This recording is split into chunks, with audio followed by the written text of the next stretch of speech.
'Tis I. Hey everyone, glad to see you back, glad to see you looking fresh. The Pokémon Presents was yesterday, and it was a lot better than I expected it to be.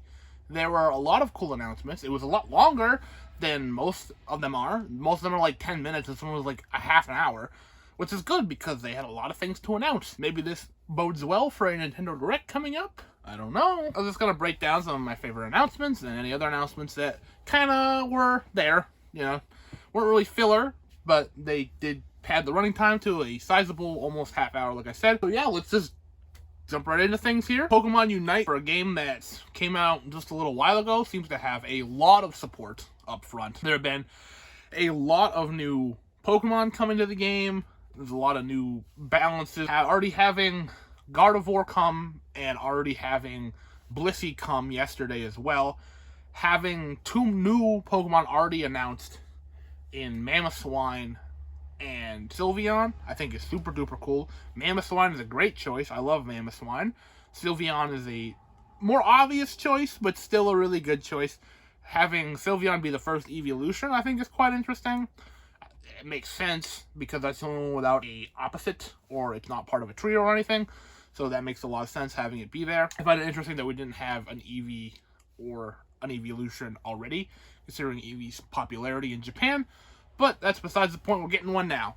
And we have Blastoise still coming at some point as well. So whenever that decides to show up, that would be cool. Let me know if you guys want to see like a tier list or anything on that game. I've been having fun with it. Me and my friends will pal around with it every now and again.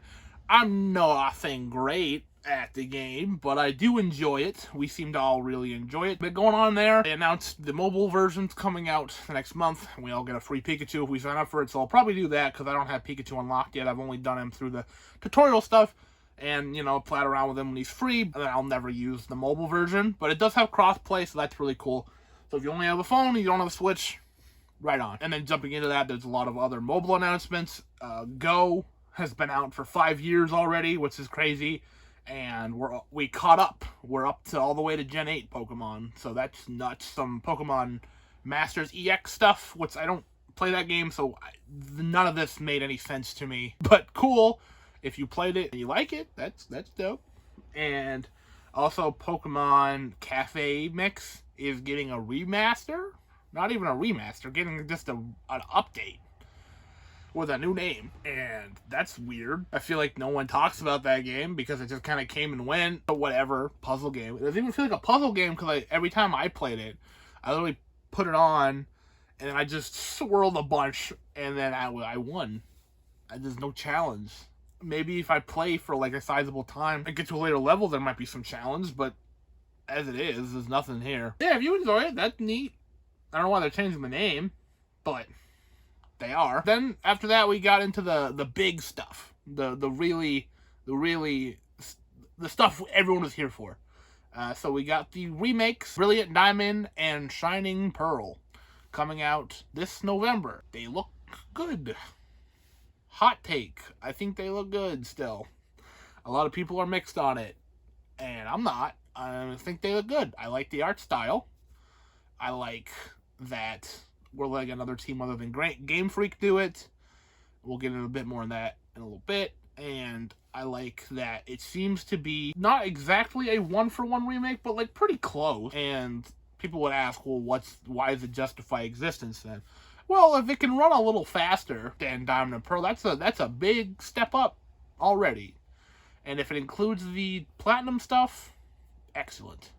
And if it lets more players play it, because, to be honest, like a 3DS and DS are getting hard to come by these days. I don't know why all of a sudden their market shot way up. People are having a tough time getting a hold of them. More people can play these games. That's awesome. I've always loved Gen 4, so having more people play Gen 4, it's cool to me. But I think they look fun. I think the Underground looks really cool. I think including more stuff there is interesting. I think reworking it is a good idea because even as cool as it was, there were some aspects, even as a kid, I didn't really like about the Underground. But still getting to dig for fossils and make underground bases and stuff is cool. The bases system has changed. It includes statues that you can now use to find Pokemon in the Underground, which I think is neat. I think that'll make hunting Pokemon more fun, but I think it'll lower the idea of of bases, because I'm sure they'll just be like, oh, I want to find poison Pokemon. It looked like they were type-based, so I want to have poisoned Pokemon statues in my base, and that'll be it. There's not really much decoration with just statues that affect actual in-game stuff. But whatever, I was never super about decorating bases anyway, so if they have a functional purpose, that's way better for me. Anyways, I'll be looking forward to playing these. I'll probably get these very soon. Not soon, soon after they release. And, yeah, I'm looking forward to them. But then the big one everyone wants to hear about, with Pokemon Legends Arceus, which is what Game Freak is working on, and I think is a bigger plus that Game Freak is not working on the remakes, because they can focus all of their efforts into this game, which is a open world Pokemon game, which is what we've all wanted forever. And the game looks decent for a last generation, PS3, 360 era.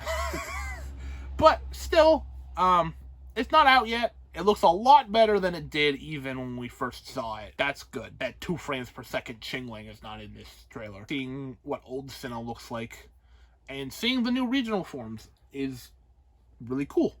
I'm really excited to meet the new Growlithe. And anytime like an old favorite, not even an old favorite, an old Pokemon that needed an evolution finally gets one, I get really excited. For the longest time, I said Farfetch'd deserves an evolution the most, and he finally got one in Sirfetch'd, and now I love Sirfetch'd. So seeing Stantler get to become windier, or seeing Basculin finally get to evolve through the process of absorbing his dead brethren's souls, which was the craziest thing of all time I've ever heard in a direct, but I was like, oh, okay. Yeah, sometimes the Pokedexes are weird, but sometimes we just skim over and it's like, whatever. But hearing it out loud in something like this was wild. It was crazy. Yeah, good for Basculin. Good for I can't get over that. Good for Stantler. Those two definitely needed an evolution. They needed a buff. So yeah, I'm excited to check those two out. Maybe I'll finally use a Basculin and a Stantler on a team. But we don't know exactly how, like, the story or teams will work, because you're still, like, going out and collecting Pokemon for the Pokedex. That seems to be the main idea. But it seems to, like, from what the story shown in this, it seems that that's the only thing we're doing.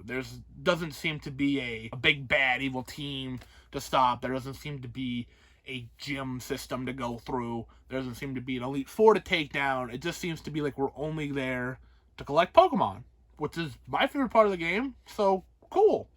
And I get to explore an open world with Pokemon, also cool. Actually get hit by Pokemon and like, die? Cool. I think everything this game could be doing, it has the potential to be like something very special. Graphics aside, if the mechanics are there, right? If the gameplay is there, the music, Pokemon has always had great music.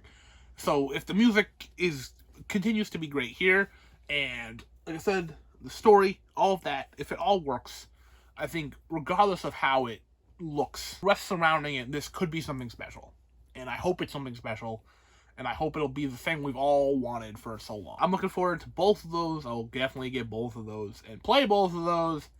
And yeah, I'm not going to get both Diamond and Pearl. I'm going to get Pearl. I'm going to be in the lesser. Typically, I'm in the bigger group. I think I was in Ruby. I think Ruby was bigger. But then I was in Pearl. And Pearl, I think, was less than Diamond. I think more people got Diamond than got Pearl. Black and White, I think those are pretty equal. X and Y, I think X was bigger. No, Y was bigger. I'm getting off topic here. But regardless, more people are going to have Diamond, because Dialga is cooler than Palkia, which is fair. I have more fondness for Palkia because I got Pearl as a child. So I'm going to get the Pearl remake. And I'll stick out from all my friends and I'll get to trade a lot, which is good. So, yeah. Let me know what you guys think about the upcoming Pokemon stuff. Again, let me know if you guys want to see a tier list on the Unite Pokemon. And that'll about do it for me. So, as always, like this if you like this, subscribe if you haven't already, and I will see you at some point.